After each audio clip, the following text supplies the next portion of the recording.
What is shaken, Internet? This is Saltz bringing you the How to Tank for Dummies guide, the Spirit Kings LFR.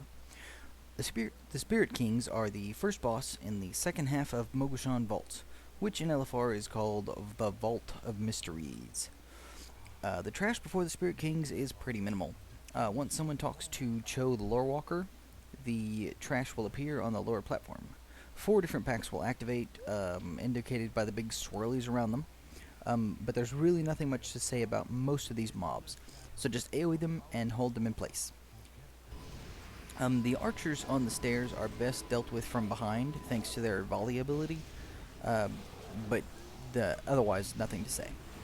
After they're all dead, just organize the raid outside of the circle on the raised platform.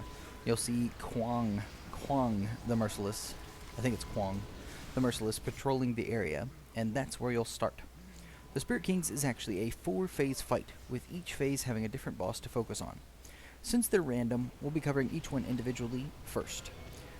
Note, though, that once a boss is defeated, he will stick around being untargetable, but still doing one of his moves periodically.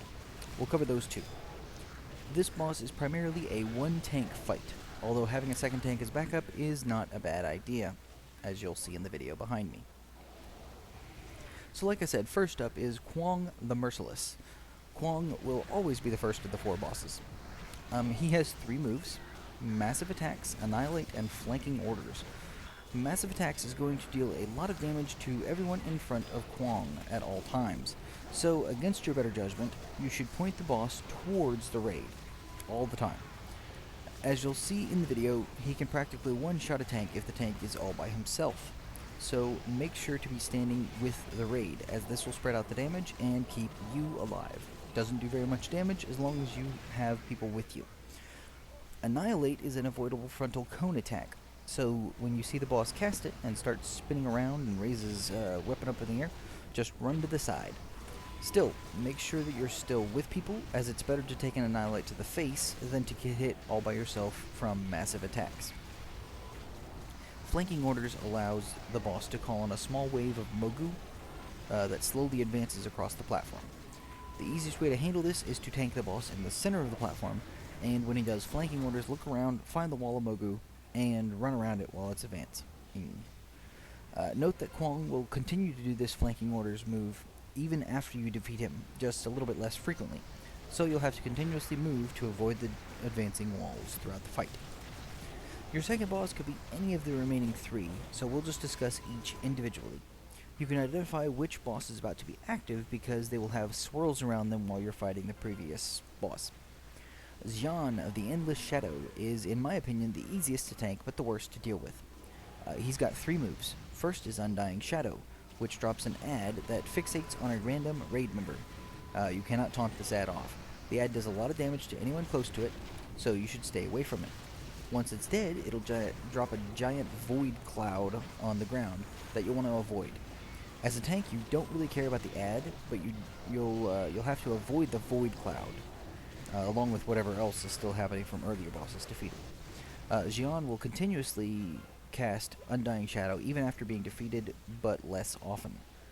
Xian will also cast an interruptible nuke, I believe it's called Shadow Blast, pretty frequently. Interrupt this if you can. The raid should try and interrupt it as well.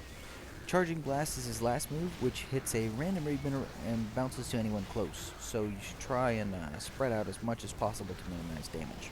So, obviously, as a tank, you should stay away from everybody if you can. Let's see. Subutai the Swift is a sneaky little devil.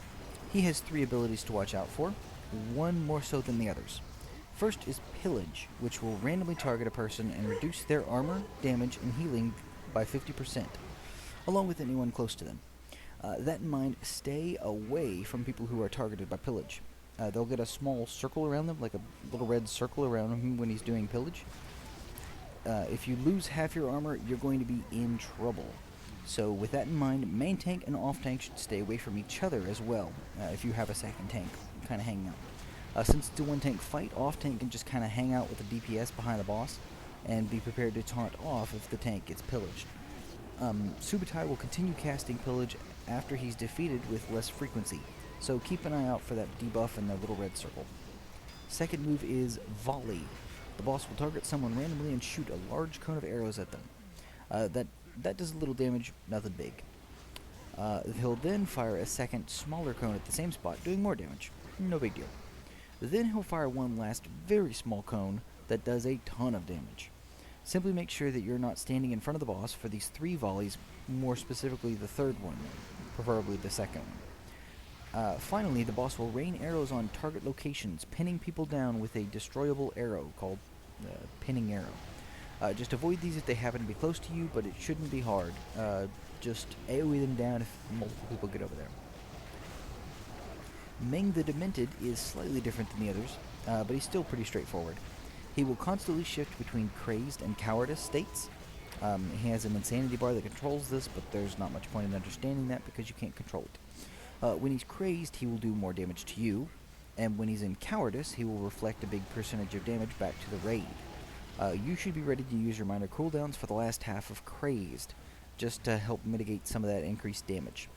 He does more damage the higher up he is in insanity, which is his little energy bar there. But yeah, the only real move that Ming has is Maddening Shout, which makes the raid become hostile to each other. Everybody gets mind controlled. You don't get mind controlled, but you become hostile to each other. This is broken when a small amount of damage is done, around 20k I believe, so try to have your raid stacked and just do a little bit of AoE so it breaks quickly. You'll want to break this shout because it does damage over time while it's still up. Ming will continue to cast this even after he's defeated with less frequency, so be prepared to AoE your allies at any time. In addition to this, Ming has an interruptible spell that will speed up his switching from crazed to cowardice. It doesn't matter much, but interrupt it if you can. Crazy Thought is the ability name. So let's cover these bosses briefly. One tank fight. Kwang's up first. Point him towards the raid and avoid the wave of Mogu. Continue to avoid Mogu waves for the rest of the fight. If Zhan is up, stay away from adds and stay away from void zones, void clouds. Interrupt Shadow Blast and try to stay spread out.